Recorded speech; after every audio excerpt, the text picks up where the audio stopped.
Usap-usapan ngayon sa social media ang nasabi nga pong post kamakailan lamang ng aktor na si Mark Heras. Nagulat din ang mga fans nang mapansin nila ang bagong IG reel ng aktor na tila may iniindang mabigat na emosyon.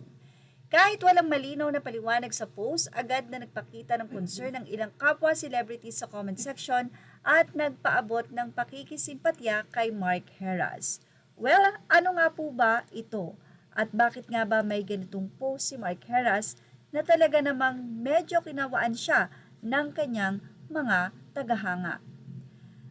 Ano ang nangyari sa post ni Mark Heras? Si Mark Heras ay nag-upload ng isang emotional at makahulugang video sa kanyang Instagram nitong February 5, 2026 na may pamagat na kulong sa sistema.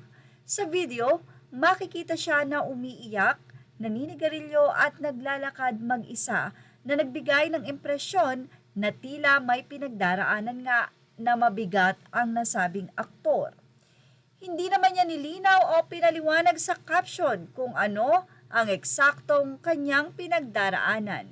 Kaya ito ay nagbigay ng palaisipan sa mga tagahanga at kaibigan sa showbiz. Reaksyon ng kanyang mga kaibigan at fans.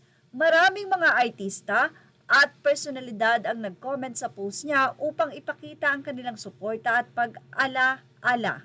Encouraging messages galing kina Rocco Nacino, Carla Abellana, Rodjon Cruz, Katrina Halili, Sheena Halili, Chris Bernal at iba pa na nagpapaalala kay Mark na hindi siya nag-iisa at may mga taong handang makinig at tumulong.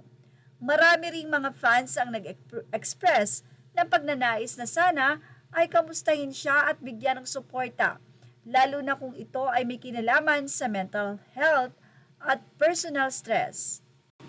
Sa naging comment naman ni Camille Pratt, sinabi niyang, "Praying for you, Mark, in your darkest moments, His power is made perfect in our weakness."